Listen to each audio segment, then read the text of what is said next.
Comenzamos. Buenas tardes, os doy la bienvenida a esta primera videoconferencia de este nuevo curso de electrocardiografía. En esta primera charla vamos a tratar el electrocardiograma normal y los bloqueos de rama. Bueno, al principio vamos a ir un poquitito deprisa para poder ir avanzando, puesto que contiene mucho contenido, aunque también es verdad que son cosas muy fáciles que ya sabéis. Bien, en principio, cuando se enfrenta uno a un electrocardiograma, pues hay que seguir una sistemática de lectura.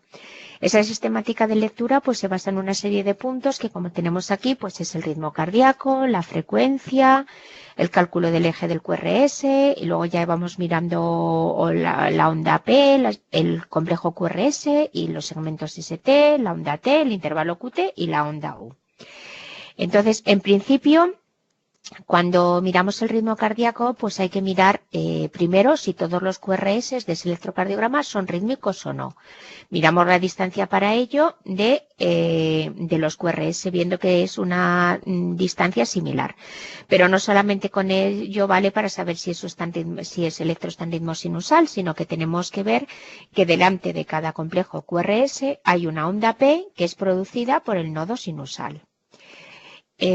A continuación, la frecuencia cardíaca, pues ya todos sabemos la famosa fórmula, que es más difícil explicarla que ponerla en marcha, que sencillamente contando los cuadros grandes que separan a dos RRs y dividiendo 300 entre ese número de cuadros grandes. Y bueno, pues esto es fácil de explicar, aunque no nos vamos a detener, porque se basa en la velocidad del papel y en la distancia que hay entre un R y otro R, sabiendo que un cuadrito grande equivalen a 5 cuadritos pequeños, y cada cuadrito pequeño es 0,04 segundos, que por 5 son 0,2 segundos. Entonces, a partir de ahí, pues, bueno, por una regla de 3 normal y corriente se establecería cómo es la frecuencia cardíaca.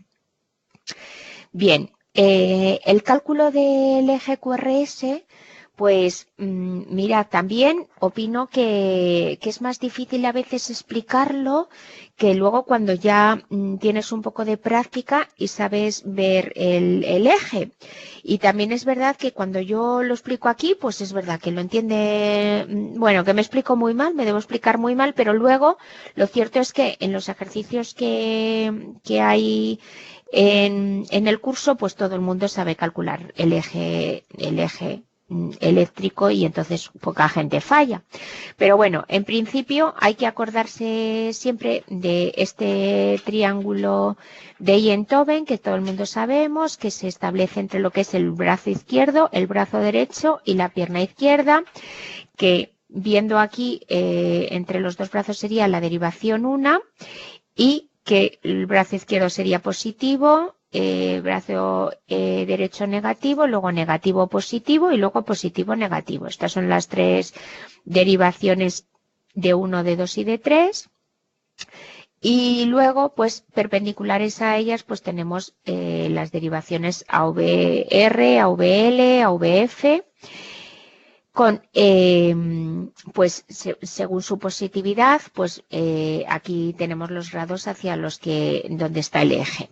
Bueno, en principio, como he dicho, pues es más difícil a veces explicarlo. En principio hay dos métodos, que uno de ellos es el método de la isodifásica, que se calcula el eje teniendo en cuenta la derivación que hay más isodifásica. Vamos a hacer, por ejemplo, este ejercicio, que es el más fácil, que es considerando que la isodifásica está en D1. Entonces, cuando primero buscamos la derivación isodifásica, más isodifásica, y en este caso serían D1. Eso quiere decir que ya el eje está perpendicular a D1.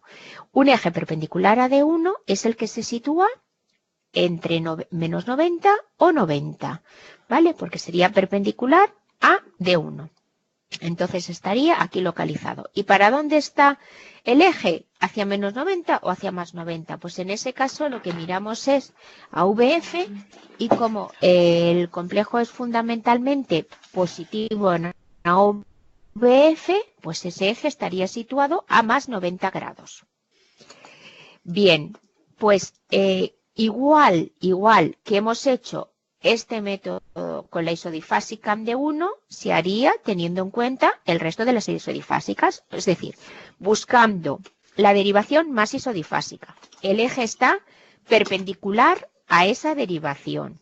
Y entonces, ¿saben hacia qué cuadrante va? ¿Hacia uno o hacia el otro lado?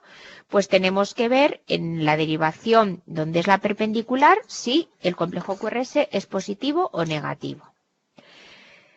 Bien, en principio os animo a que hagáis ejemplos, aunque sé que prácticamente todos los que estáis haciendo este curso de electrocardiograma pues sabéis calcular el eje.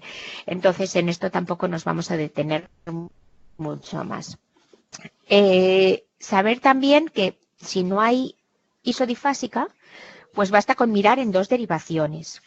Cuando ya tienes mucha experiencia, pues por experiencia sabes que el 90% de los casos, en uno, el complejo QRS es positivo, ¿de acuerdo? Entonces, si es positivo, porque tendría que estar situado en este semicírculo, ¿de acuerdo? Porque es positivo. Si fuera negativo, es un eje que estaría situado en el otro semicírculo de la derecha. Entonces, en el 95% de los casos, el complejo QRS es positivo en 1, con lo cual ya lo tenemos situado aquí. Y luego, ¿qué hacemos? Pues mirar cómo es en AVF. Por lo normal, en AVF también es positivo, lo cual quiere decir que el eje está situado entre 0 y 90 grados, que es un eje normal. Como en este caso, fundamentalmente en AVF es negativo, quiere decir que este eje es un eje a la izquierda porque está situado entre 0 y menos 90 grados. Es decir, que a grosso modo tenemos al menos que saber en qué cuadrante está el eje, con solo mirar dos derivaciones, 1 y AVF. En una es positiva y en AVF es positiva, está situado entre 0 y 90 grados. En una es positiva y en AVF es negativa, pues es el eje que llamamos a la izquierda.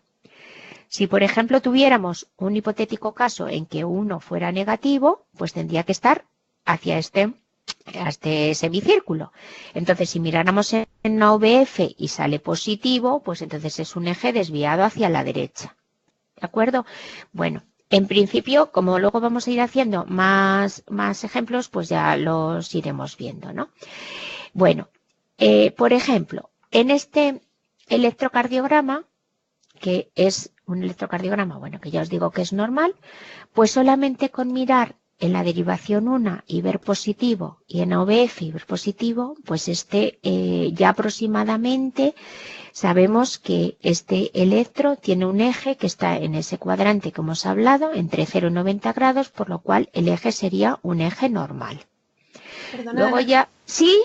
¿Me podía salir de la vista de moderador para ver los electros más grandes? Estás en el PowerPoint en la vista de moderador. Claro, pero yo creo que yo estoy en la vista, sí. ¿Y tú dónde estás? Nosotros lo vemos también como moderador. Javier, ¿y ellos no tendrían que ver como moderadores y tenían que ver como asistentes? Pero es cosa del PowerPoint, no del Skype. Si le das al botón derecho... A ver, vamos a ver. Ocultar ¿Y qué vista nos del ponemos? moderador. ¿Ocultar vista del moderador? Sí. ¿Y ahora veis algo? No. Pues no, entonces solo se puede hacer de la otra manera. Espera, sí. Ya, tú dices como que se viera más grande. Claro, porque yo te he hecho el curso contigo alguna vez y se veía más grande la imagen. Más que nada por los electros, porque es que hay algunos que no... Ya, y Javier, ¿eso cómo lo hago? A ver, ahora sí que un momentito. Te la he liado. No, ahora como miro aquí a lo mejor, no. Pues, a ver, espera. Pues si no vuelvo a entrar y salir. Es que ahora no sé cómo ponerle. Espera un momentito, a Lo ver. siento. A ver, espera. No pasa nada. A ver.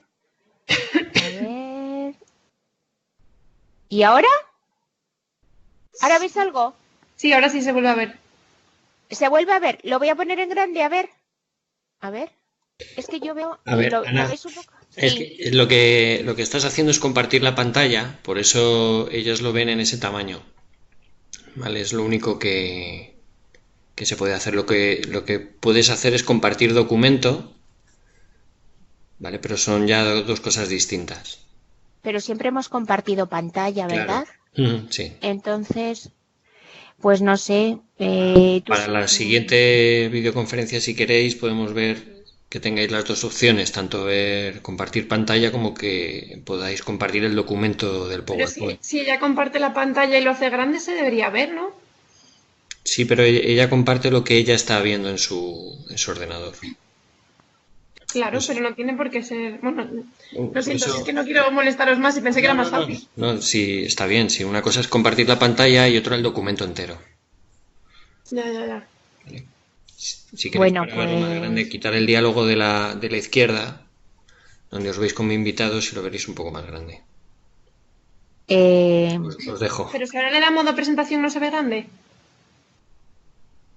Sí. a ver, pero sí, espera un momentito. A ver, yo quiero En decir... cualquier caso, ahora se ve más grande que antes, o sea que con esto ya somos ganado.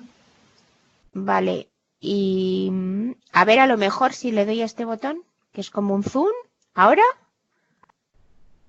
Si le das justo la que hay a la izquierda, donde estabas, ese. Ese, pero es que esto es lo que se me ve a mí. Oh.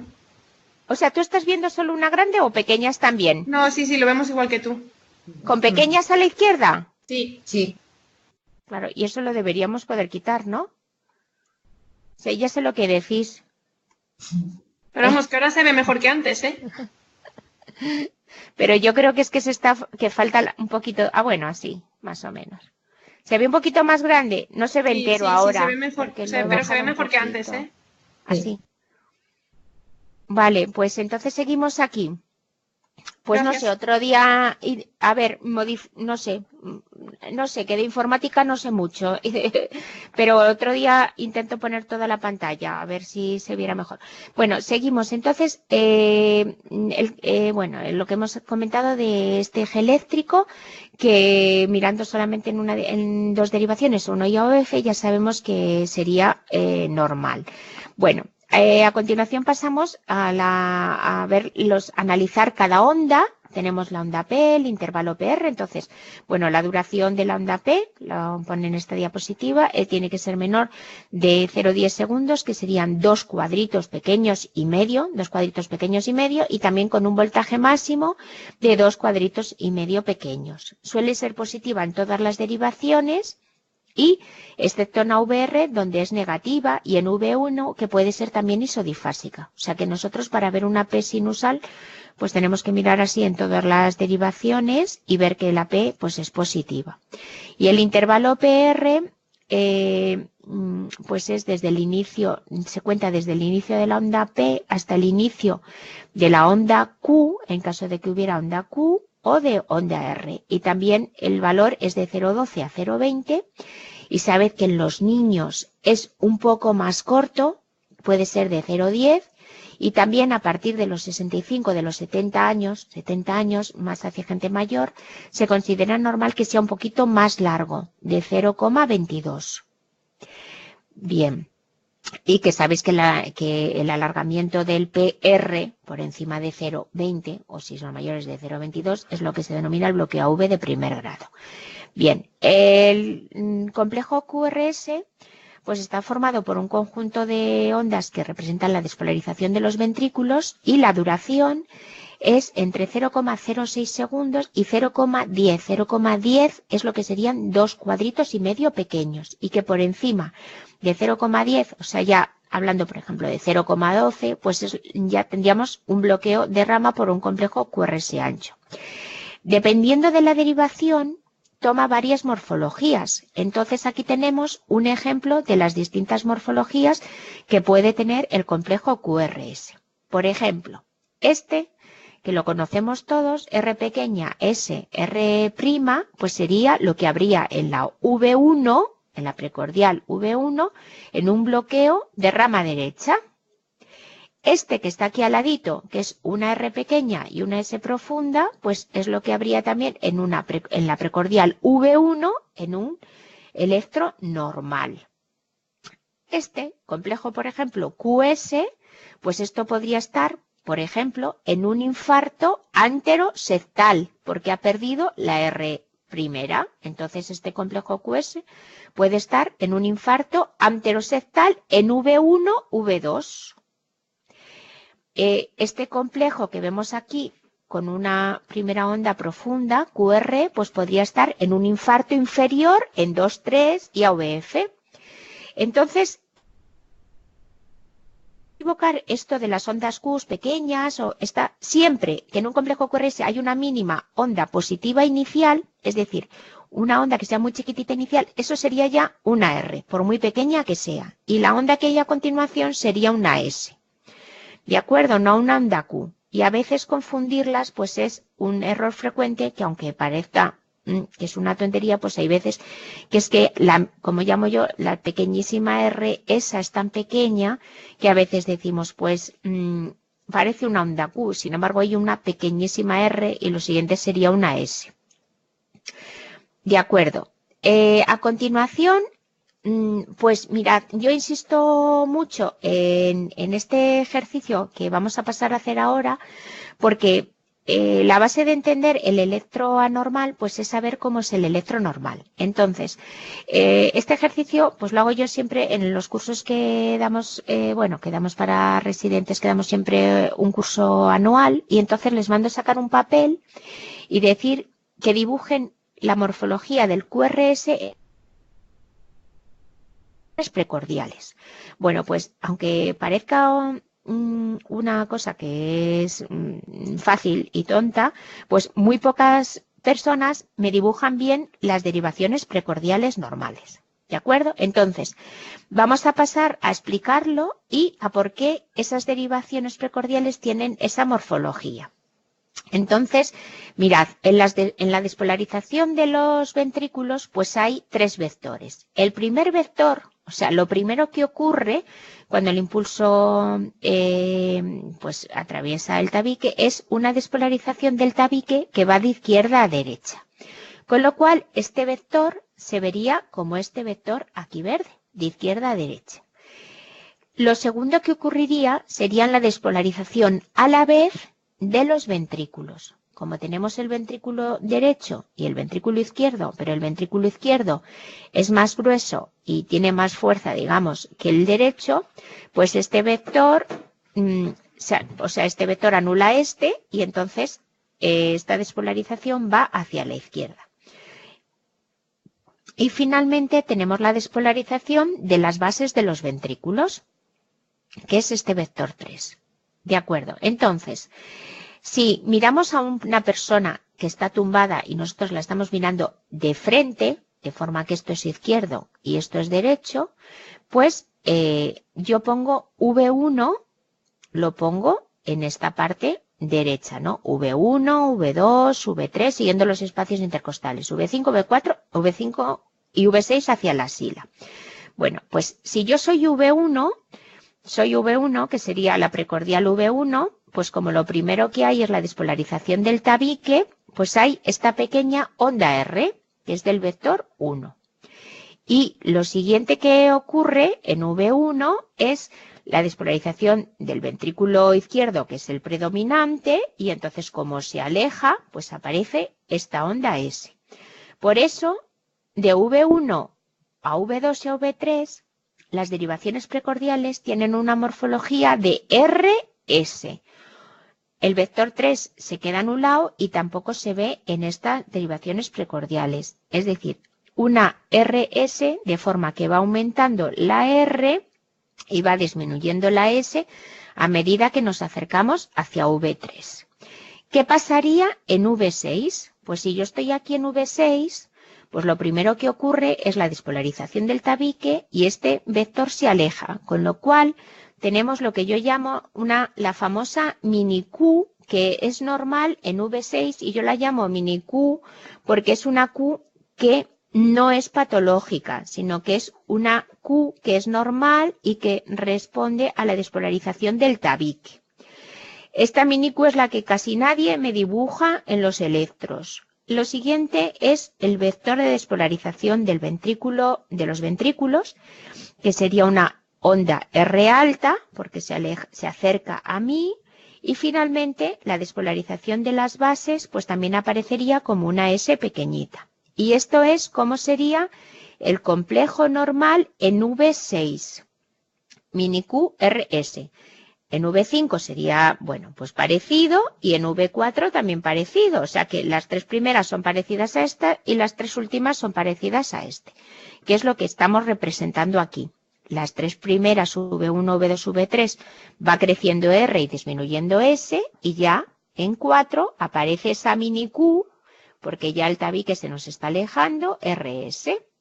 Muy bien, pues el lugar donde se produce el cambio entre V3 y V4 de este complejo RS hasta mini Q RS es lo que se llama transición normal y en un electro se produce entre V3 y V4, que este es un concepto que también se entiende mal o lo entienden mal en general los alumnos, el concepto de la transición.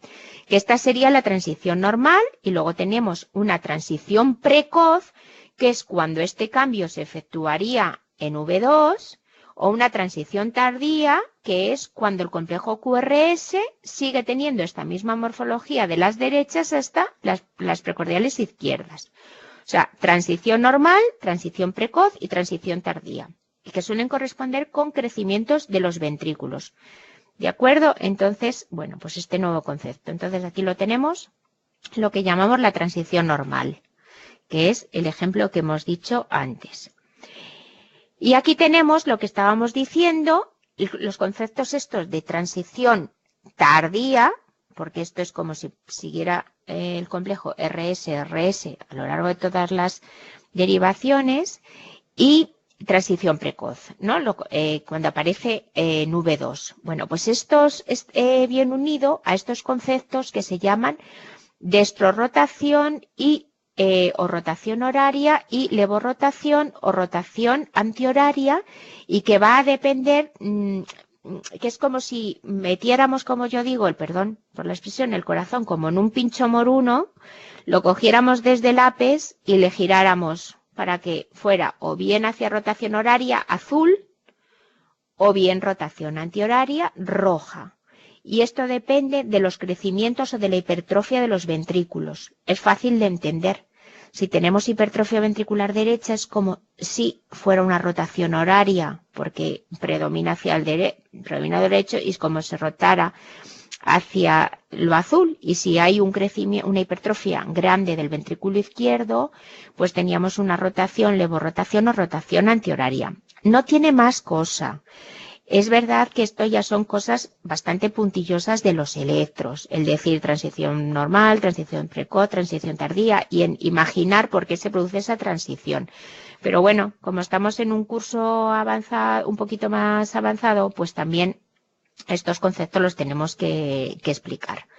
Bueno, pues una vez explicado esto, pues seguimos ya. Hemos hablado del complejo QRS, de cómo es su morfología en los precordiales, y ahora hablamos de la onda T. Cuando miramos la onda T, lo normal es que sabemos por definición, como en este, que las ondas T son en general positivas en todas las derivaciones, salvo en AVR, que es negativa, y luego también podemos tener una T que, bueno, que es o negativa o plana, también en 3, ¿vale? Y eso no conllevaría ninguna alteración significativa.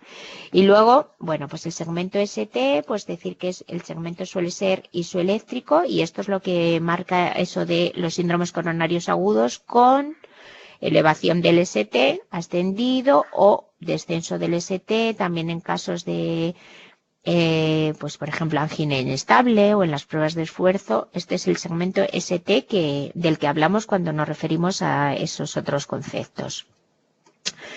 El intervalo QT, también hay una fórmula manual para hacerlo, pero normalmente, como ahora ya los aparatos de electrocardiografía tienen sus fórmulas, pues te aparece el QT, que además el QT que vale, el intervalo QT es el corregido por la frecuencia cardíaca, ¿de acuerdo? Porque el intervalo QT varía según la frecuencia cardíaca.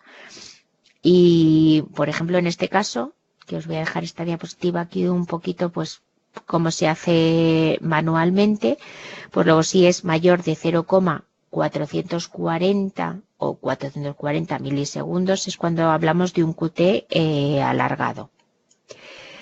Bueno, en principio, pues en esto que tenemos aquí, pues sería un electro pues para interpretar, ¿no? Para interpretar lo que hemos dicho, ¿no? Primero son rítmicos, se preceden todos los complejos QRS de una onda P, la frecuencia cardíaca, pues suponiendo que hay 1, 2 y 3 grandes, estaría aproximadamente a 100 latidos por minuto. El eje, si aquí en 1 es positivo y en AVF es positivo, también es normal, o sea, está entre 0 y 90 grados. Ya delimitar que habría que buscar la isodifásica o mirar en otras derivaciones. El complejo QRS es estrechito. Ojo porque, por ejemplo, aquí se ve muy bien esto de RS, transición normal. Aquí aparece esa mini Q, ¿veis? Nunca nos habíamos fijado en ella, ¿a que no? Mini QRS que sería normal. Y en principio aquí, pues lo que más me llamaría a lo mejor quizá la atención es que aparece también unas mini Qs aquí, pero que no tienen características de, la verdad, patológicas, que a veces son posicionales, que en la gente obesa se ven mucho y que, por ejemplo, si estáis viendo en un consultorio de atención primaria, pues no pasa nada porque mandéis este paciente como se manda a veces. Vemos ondas Q en cara inferior. Descartar patología cardíaca en una persona que le das un susto de muerte al decir, pero usted ha tenido un infarto antiguo, no, ¿qué va? Un señor obeso. Yo no, nunca he tenido nada. Bueno, pues no importa nada, lo mandéis al cardiólogo y nosotros, pues con un ecocardiograma, porque en principio, aunque nos parezca también que no son patológicas, bueno, pues siempre le hacemos un ecocardiograma, porque si el señor hubiera tenido un infarto inferior antiguo, pues veríamos alteraciones de la contractilidad, ¿de acuerdo? O sea que, bueno, pues este es un pequeño electro que es normal, pero también aquí con una pega pequeña. Bien. Luego, ¿cuáles son las variantes que hay de las variantes electrocardiográficas de la normalidad? Bueno, pues tenemos, por ejemplo, pues esto es lo que se llama la arritmia sinusal, que son esas variaciones de la frecuencia cardíaca que son con la respiración, de forma que se produce un aumento de la frecuencia cardíaca durante la inspiración y una bradicardia durante la expiración. Que esto es muy común verlo en niños, en adolescentes, jóvenes, en personas deportistas, la arritmia sinusal, y que tampoco implica patología. A continuación, el eje, cuando hemos hablado del eje en las derivaciones frontales, que es el que hemos estado calculando, el eje del QRS, pues puede ser que el eje esté desviado hacia la izquierda y puede estar desviado en ciertas patologías o bien en lo que se llama el bloqueo de la subdivisión anterior de rama izquierda, en que hay una desviación marcada del eje hacia más de menos 30 grados. Igualmente, el eje puede estar desviado a la derecha en ciertas patologías o bien en corazones verticalizados, en personas muy longilíneas, en que parece que el corazón está como en gota, pues puede ser un eje que en uno, el QRS, sea isodifásico, entonces parece un eje desviado hacia la derecha, un eje vertical, bueno, pues de personas de hábito asténico, con anomalías torácicas, y luego también en niños y lactantes, pues también está un poquito más, el eje más a la derecha, pues debido al predominio todavía del ventrículo derecho. Bien, A continuación, pues no sé si puede ser considerado una variante de la normalidad, pero bueno, que en principio tampoco hacemos nada, es con un bloqueo AV de primer grado aislado, es decir, estando el paciente asintomático. En este caso, pues he dejado también, por ejemplo, estas medidas, porque aquí el PR es de 355 milisegundos. Hemos dicho que lo normal es hasta 200 milisegundos, 5 cuadritos, pues aquí casi mide el doble. Entonces, si es una persona joven que solamente tiene esta característica en el electro, que él no tiene síntomas y demás, no pasaría, pues no hay que hacer nada. Si es una persona que sea mayor, pues a lo mejor están cubriendo o, por ejemplo, le ponemos un holter, que puede ocurrir otros grados de bloqueo. Entonces, dependiendo un poco del contexto, es cuando se le da importancia o no. Pero así, en principio, solamente lo que es el bloqueo AV de primer grado no conllevaría ninguna importancia ni ninguna sintomatología. Bien. Lo que hemos dicho antes, pues son lo que hemos hablado de las características de la onda Q normal. O sea, que no todas las primeras ondas Q, la primera onda negativa, que es la onda Q, que aparece en un complejo QRS, pues son patológicas, sino que la onda Q también tiene que tener pues unas ciertas características. La normal, lo que hemos dicho antes, que es muy estrecha, poco profunda y en general no supera el 25% del QRS. Aunque una onda Q profunda en D3, que era uno de los electros del principio, había una onda Q en D3, también puede haber una onda Q profunda en D3, aislada, en corazones horizontalizados, no tendría ninguna importancia. Y hablamos aquí de un QS en AVL en corazones verticalizados, ¿de acuerdo? Las derivaciones precordiales, pues lo que hemos dicho, como las derivaciones precordiales hemos dicho que sigue ese patrón de RS, nunca tiene por qué haber un patrón de QS en V1 o V2. Nunca debe haber una pérdida de esta primera R, porque si hay una pérdida ya significa que ha habido un infarto anteroseptal. Y luego lo que hemos dicho es que en V5 y V6 existe esa mini Q que se debe a la despolarización del tabique y que no es patológica tampoco. De acuerdo, seguimos ahora con otro patrón que ahora está mucho de moda, que es el que he denominado patrón de repolarización precoz, y es ese ascenso del segmento ST que se ve sobre todo en chicos jóvenes, en personas deportistas, y vemos que el ST no es isoeléctrico, sino que está por encima 1 milímetro con esta morfología así convexa por encima de lo que sería la línea isoeléctrica. Entonces, este es el llamado patrón de repolarización precoz que últimamente, durante los últimos años, se habló de que si estaba asociado a muerte súbita. Sí, tajantemente esto, se ha desmentido, digamos, por los estudios, porque imaginaros en qué cantidad de adolescentes y de jóvenes hemos puesto siempre en nuestros electros patrón de repolarización precoz. Crearíamos una alarma general que no se corresponde con lo que sería la muerte súbita. Se habló de que en algunos casos sí, pero no se ha llegado a decir que exactamente este patrón sea así, con lo cual eso está desmentido, ¿de acuerdo? Porque esto es muy frecuente verlo. Entonces, como os digo, este patrón se caracteriza por esta elevación del segmento ST en las derivaciones, que suele ser generalizado y que a veces esto también ocurre pues en los casos también de pericarditis, miopericarditis, que hay un ascenso generalizado del ST que no es síndrome coronario agudo, sino que se refiere a una miopericarditis. Aquí, en la siguiente diapositiva, pues os he querido llamar la atención en lo que se denomina la repolarización precoz y el deportista. Mirad, aunque todo el mundo sabe que el deporte de alta competición, no estamos hablando del que, bueno, va un ratito al gimnasio, ¿no? Sino que un deportistas de alta competición, maratonianos, pues corredores de cualquier cosa, vamos, bicicleta y demás, pues hay cambios estructurales en el corazón, decir que el deporte nunca produce unas alteraciones en el corazón que sean patológicas, sino que produce una serie de cambios en el corazón que son adaptativos.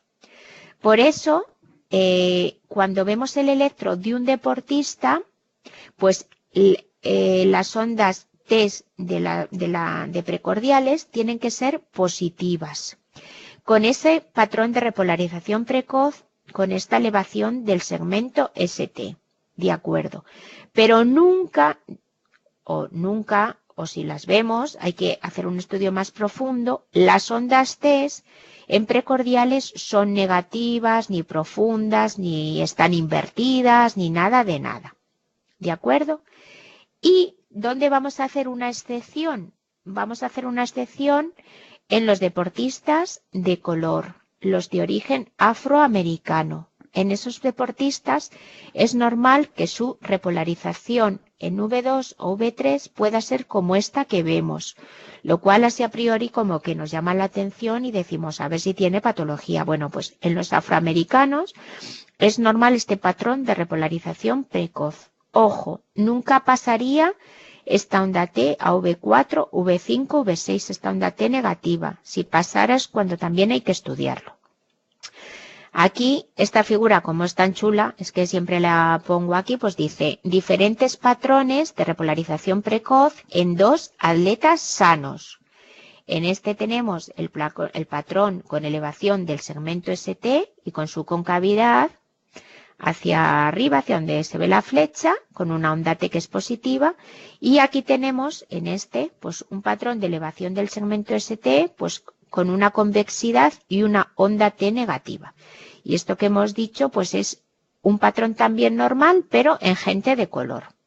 Y como esto ha llamado mucho la atención y está muy en boga, pues por eso os lo he puesto ahora. Pasando también a una variante de la normalidad, pues es frecuente, y esto es un poquito relacionado con lo de antes del patrón en los jóvenes, pues ver ondas test negativas en V1, V2 y hasta V3, pues es normal en el 20% de los adultos sanos. Y es lo que estamos hablando, que hemos dicho, en mujeres y en sujetos de raza negra, que aparece una onda T negativa hasta V2, incluso hasta V3. En estos casos las ramas son asimétricas y la onda T no es muy profunda. Y también aparece en los primeros años, pues se llama persistencia del patrón infantil de los niños, ¿vale? Pero nunca más allá de V3. O sea que esto que vemos aquí, con esto rojito, pues también podemos considerarlo una variante de la normalidad. Y también es una variante de la normalidad tener el llamado bloqueo incompleto de rama derecha, que es aparecer esta R', esta R segunda en V1.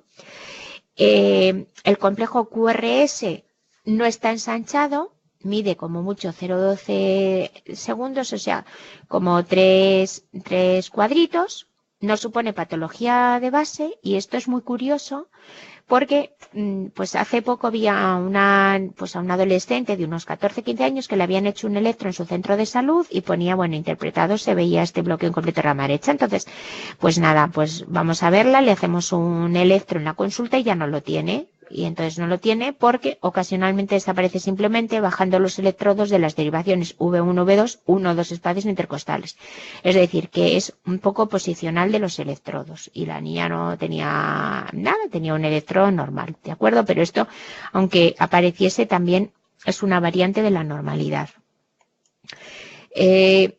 Vale, pasando ahora ya no nos queda nada en esta parte que es la onda U, que tiene un significado incierto, que puede ser normal o puede estar asociado con patología, con distintas patologías, cardiopatías y con el uso de ciertos fármacos, pero también lo que se llama la onda, o sea, lo que es la onda U, pues está muy asociada a la hipopotasemia, de forma que cuando el potasio es más bajo, más posibilidades de arritmias y demás, pues la onda U es más prominente. Entonces, os he puesto aquí este recuadrito para que también la onda U lo asociéis, si la veis, pues con la hipopotasemia. Bien, un poco ya hemos hecho el repaso de lo que sería el electro normal y las variantes más o menos de la normalidad, pues pasaríamos ahora a los bloqueos de rama y los semibloqueos. Entonces, el bloqueo de rama y los semibloqueos, pues sabéis que está asociado pues con lo que se llaman los trastornos de conducción, con el sistema eléctrico del corazón, que, como sabéis, del nodo sinoauricular llega al nodo auriculoventricular, luego por la ADG se divide en dos ramas y tiene que pasar a la vez y despolarizarse los dos ventrículos a la vez.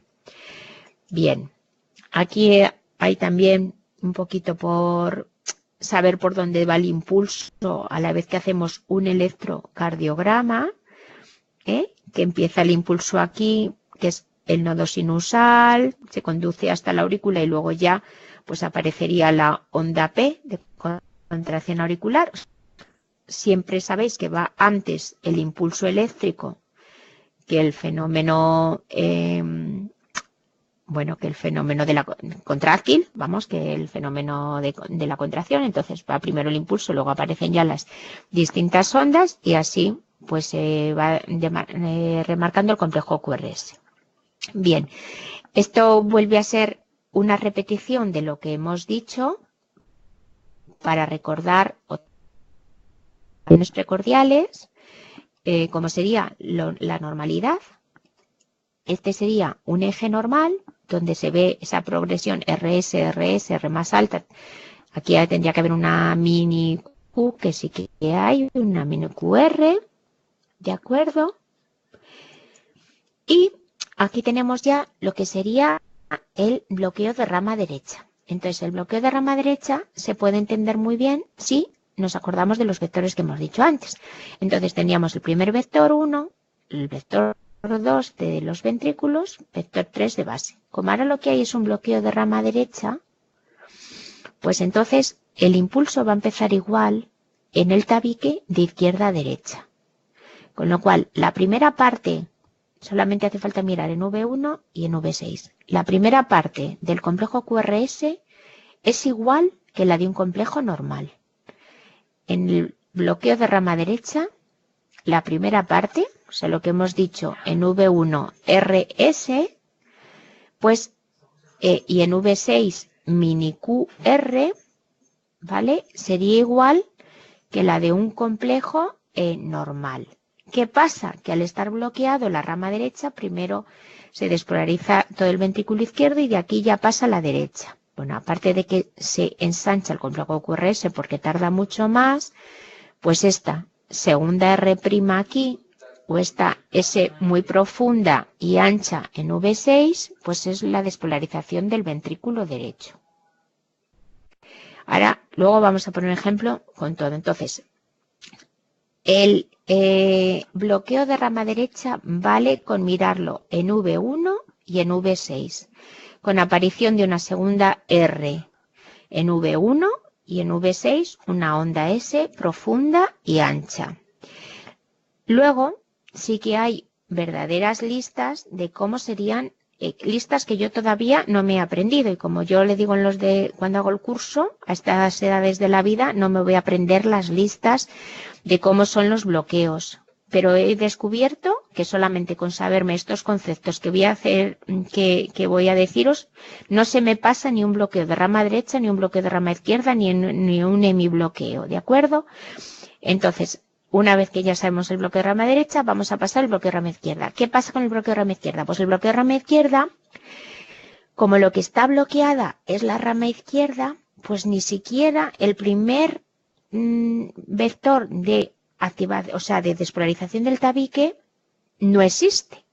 Entonces, en el bloqueo de rama izquierda, digamos que hay una revolución entera, o sea, no aparece para nada el complejo QRS, tal y como os lo he explicado de forma normal. Entonces, en el bloqueo de rama izquierda sí que aparece un complejo, que justo este electrón no es muy significativo, pero es un complejo ancho, con una forma R, pues como una forma de casa, que es prácticamente una RS.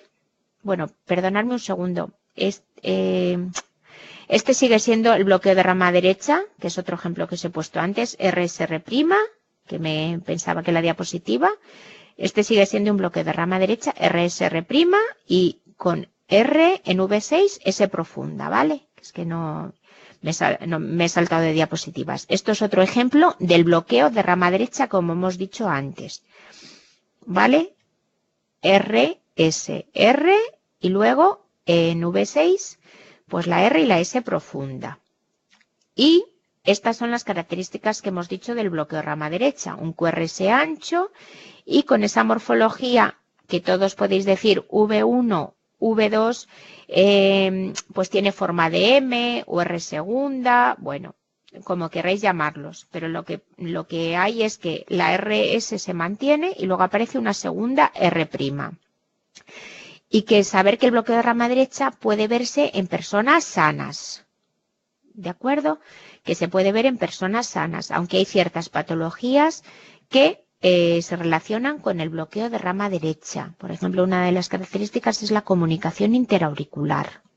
Aparte también trastornos de corazón derecho, tipo cor pulmonal y demás.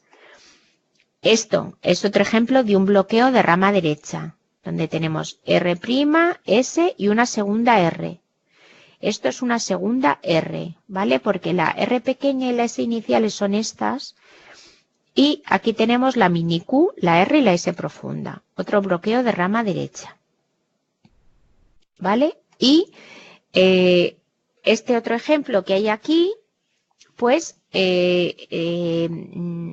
bueno, si queréis contestar, pues en principio nosotros aquí nos llama la atención este segmento ST que está elevado, estamos ante la presencia de un infarto, pero ya estamos viendo aquí una onda Q. Y esta onda Q que aparece en V1, V2, V3 es señal de que esto es un infarto. Pero, ¿qué ocurre? Que como estamos hablando en V1, aquí hemos perdido la primera R.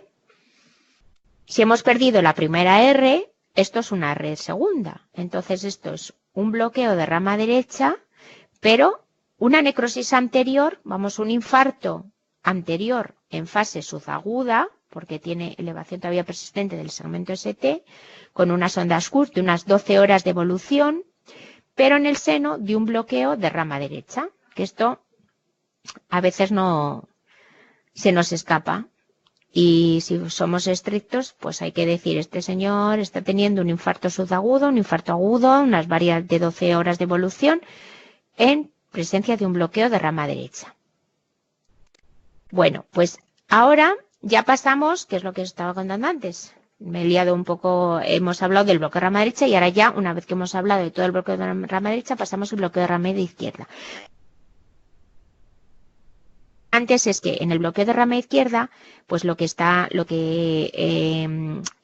alterado pues es la conducción por la rama izquierda. Por lo tanto, ya no existe ese primer vector de despolarización del tabique. Y al no existir ese primer vector de despolarización del tabique, pues todo el complejo QRS es totalmente diferente a lo que sería un QRS normal. Entonces, si nos fijamos, tiene esta morfología, que yo lo llamo de casita o una forma de M ancha, y que se corresponde en V5, V6, en 1 y en AVL. Y luego también una cosa muy importante es que mientras en el bloqueo de rama derecha no hemos hablado de la despolarización del segmento ST y la onda T, pues aquí el segmento ST y la onda T pues son negativos y están inversos a lo que sería el complejo QRS. Es decir, que el bloqueo de rama izquierda también altera pues la repolarización, o sea, altera lo que es el segmento ST y la onda T. Bien, tenemos aquí pues este ejemplo de aquí es el bloqueo de rama izquierda y esto que os he puesto aquí es un electrón normal, para que lo veamos, que las derivaciones precordiales pues no se corresponden para nada con lo normal. Y ved también el segmento ST y la onda T. ¿De acuerdo? Entonces, son complejos anchos que tienen esta morfología, que se corresponden V5, V6, 1 y AVL, pues son prácticamente iguales. Y que luego, pues lo que os he dicho, que hay una serie de ítems de cómo son las derivaciones en el resto, bueno, el resto de derivaciones, qué morfología tienen, pero que yo realmente, pues, nunca me las he aprendido. Me ha valido con no memorizar, sino visualizar lo que es este ejemplo de bloqueo de rama izquierda, y todos los ejemplos son iguales o similares, muy similares a este que estamos viendo. Por ejemplo, este es de un paciente mío de consulta.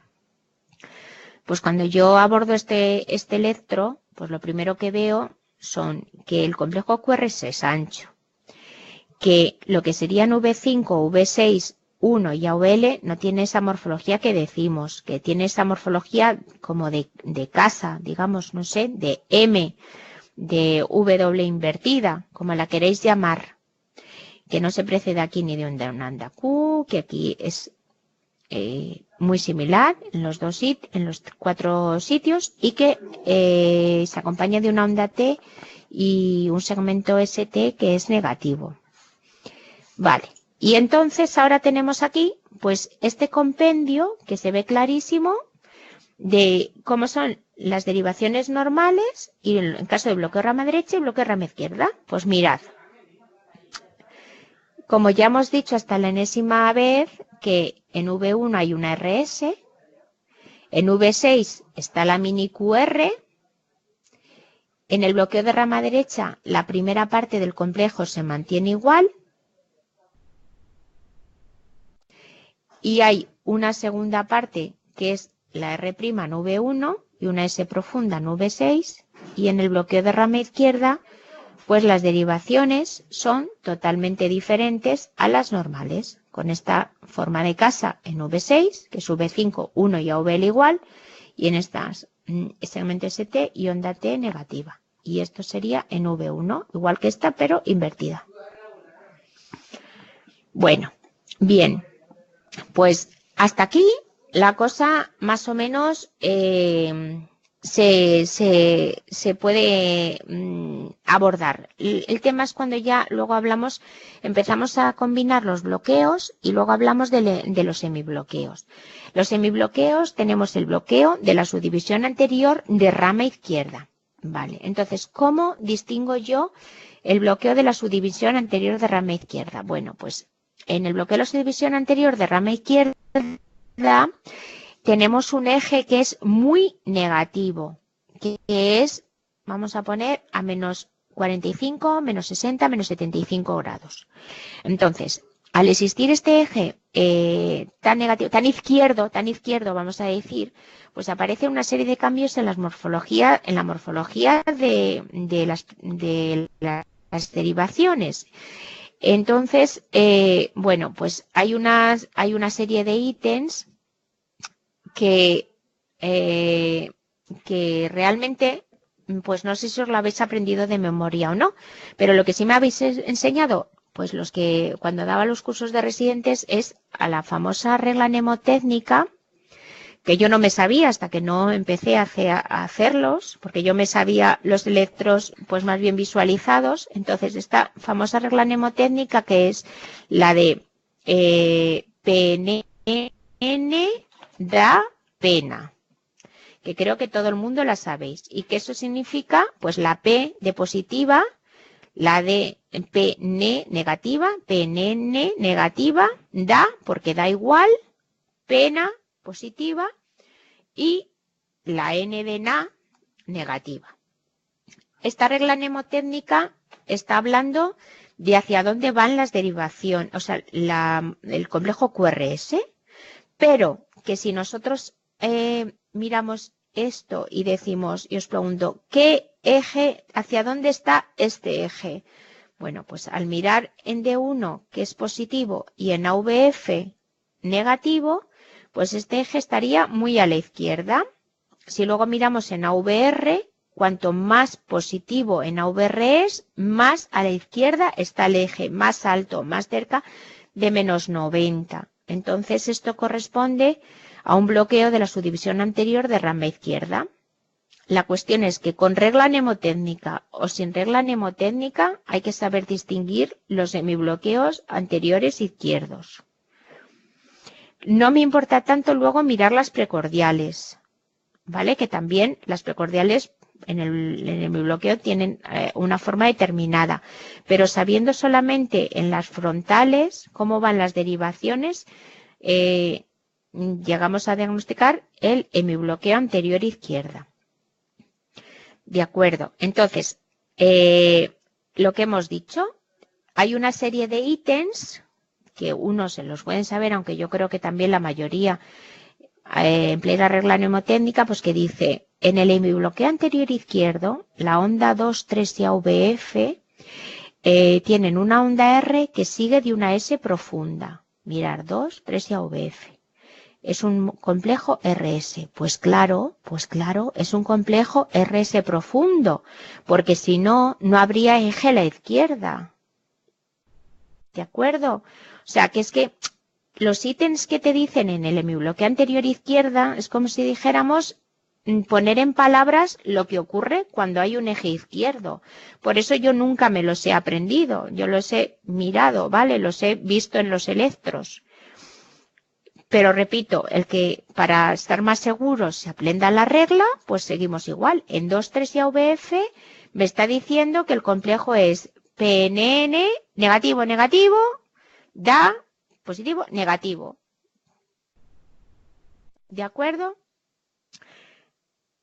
Ojo, en AVR es el de da igual, pues puede ser negativo o puede ser muy positivo, porque si el eje está a menos 45 y menos 75 en AVR, pues va a ser más positivo, cuanto más se acerque al menos 90.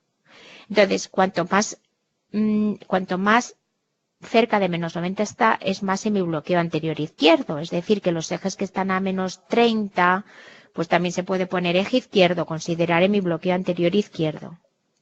Y aquí tenemos lo de la AVR. ¿De acuerdo? Bueno, pues esto es un hemibloqueo igual. Ahora vamos a ver otro aquí. Pues igual, a mí me ponen este electro, ¿vale? Este electro. Me parece así, por ejemplo, aquí me parece muy normalito. Y aquí lo característico que veo es que tiene una onda aquí positiva, o sea, un eje que de momento, vale, es positivo aquí, pero en AVF es muy negativo. Entonces ya sé que es un eje a la izquierda. Y si miro en AVR, cuanto más positivo es, más a la izquierda es. O sea, más cerca de menos 90. Entonces este es un ejemplo tipiquísimo de mi bloqueo anterior izquierda. Y eso que os decía al principio, que cuando ya vemos una R muy chiquitita, por chiquitita que sea, la primera onda es RS. Esto no es una Q. Aquí hay una R pequeñísima, S. ¿Vale? Este es un electro súper bonito del hemibloqueo anterior izquierdo, porque es único. Esto es nada, no está asociado a nada. Vale, tenemos aquí otro igual. Positivo, PNN, da, el da igual, de AVR, da PNA. Pues igual. Aquí lo que pasa es que va a haber un bloqueo de rama derecha también, porque muchas veces la asociación es muy frecuente. Bloqueo de rama derecha y bloqueo de la subdivisión anterior de rama izquierda. Vale, y si hemos hablado de la subdivisión anterior de rama izquierda, ¿cómo sería el de la subdivisión posterior de rama izquierda? Bueno, pues nada, nos aprendemos, aquí es todo esto, los ítems que hay, pues muy fácil. En el hemibloqueo posterior izquierdo, el eje está a la derecha. Entonces, los ítems que hay para la regla mnemotécnica es el contrario, donde había P, SN. ¿vale? Entonces, donde había N es P. Pero sobre todo, el bloqueo de posterior izquierdo es que es mirar en D1 y como esto no ocurre en las personas normales, os he dicho que en el 90% de los casos, en el 90% de las personas, D1 es un complejo positivo, con lo cual ya me salta una lucecita porque digo, anda, mira, pero si en D1 aquí es negativo, pues ya está, eje derecho, AVF, eje derecho. Entonces, un eje derecho así aislado, bueno, me obliga a descartar patología, que el otro día vi yo un chico joven con un eje derecho y os he dicho que el eje derecho, dentro de lo que es variante de la normalidad, es gente muy longilínea, en hábito asténico. Pero bueno, se me enciende ya la lucecita porque digo, caramba, ¿qué eje derecho hay aquí? Bueno, pues si no encuentro patología, porque tampoco tiene un crecimiento ventricular derecho ni nada, pues esto podría ser perfectamente un hemibloqueo posterior izquierdo. Aislados, muy poquitos descritos. Tuve que hacer una vez un concurso de residentes para que me trajeran un hemibloqueo posterior izquierdo aislado, porque también se asocia con el bloqueo de rama derecha y así aisladito, pues es difícil de ver, ¿de acuerdo? Y ahora una vez que hemos estudiado el bloqueo de la subdivisión anterior y el bloqueo de la subdivisión posterior, pues empezamos a combinar. Y empezamos a combinar de forma que el bloqueo de rama derecha y el hemibloqueo anterior izquierdo pues tiene las mismas características de las dos cosas juntas. Por una parte, bloqueo de rama derecha y por otra parte, el eje izquierdo del bloqueo de la subdivisión anterior de rama izquierda con la regla mnemotécnica de PNN da pena y a la vez bloqueo de rama derecha. R segunda en V1 y S profunda en V6. ¿Vale? Tenemos, por ejemplo, aquí un paciente, dice primer electro y segundo electro, inicialmente presentaba un hemibloqueo anterior izquierdo, que sería este, porque vemos el eje izquierdo, VR positivo, estas son normales, complejo estrecho. Cuando pasaron unos años desarrolló sobre este hemibloqueo de la subdivisión anterior de rama izquierda también un bloqueo de rama derecha. ¿Vale? Y finalmente luego hubo que ponerle un marcapasos. Y ya esto va a ser dos últimas diapositivas que vamos a poner, que serían el bloqueo de rama derecha combinado con el bloqueo posterior de rama izquierda, que es una combinación poco frecuente y que se caracteriza por las mismas características del bloqueo de rama derecha, pero tenemos un eje a la derecha, dígase este. Aquí todo el mundo ve que es un bloqueo de rama derecha, R'SV1, RS profunda, pero si miramos en las derivaciones frontales y miramos en D1, caramba, que es más negativo. O sea que este eje pues podía estar, pues vamos a ponerlo a más 120, vamos a ponerlo, ¿de acuerdo? Entonces este es el bloqueo de rama derecha más el hemibloqueo posterior izquierdo. Y ya finalmente deciros que hay una situación que se llama el bloqueo trifascicular o síndrome de Rosenbaum, que es cuando tenemos un bloqueo de rama derecha que en unos electros se combina, imaginaros, con un bloqueo de la subdivisión anterior de rama izquierda y en otros con un bloqueo de la subdivisión posterior, de la subdivisión posterior, uno de la anterior o de la posterior. Entonces, es alternante, porque si se bloquean las dos ramas, pues la persona pues ya está bloqueada del todo. Entonces, eso es una indicación de marcapasos, ¿vale? Os voy a poner un ejemplo. Este es un paciente, era una paciente que en un electro preoperatorio, pues se le vio esto, bloqueo de rama derecha y un bloqueo de subdivisión anterior de rama izquierda. Y luego otra vez que vino a la consulta, siguió con su bloqueo de rama derecha, pero mirad aquí, fijaros cómo ha cambiado el eje, un eje a la derecha, esto sería un bloqueo de subdivisión posterior de rama izquierda. O sea que está bloqueada prácticamente la rama derecha entera y alternante la izquierda, una subdivisión u otra. Entonces, si esto se hace a la vez, pues se perdería el conocimiento. Esto es indicación de implantación de marcapasos preferente, urgentísima. Indicativa de implantación de marcapasos. Y bueno, ya por decir lo último, porque a veces esto es algo que se ve, ¿a qué llamamos trastorno inespecífico de la conducción intraventricular?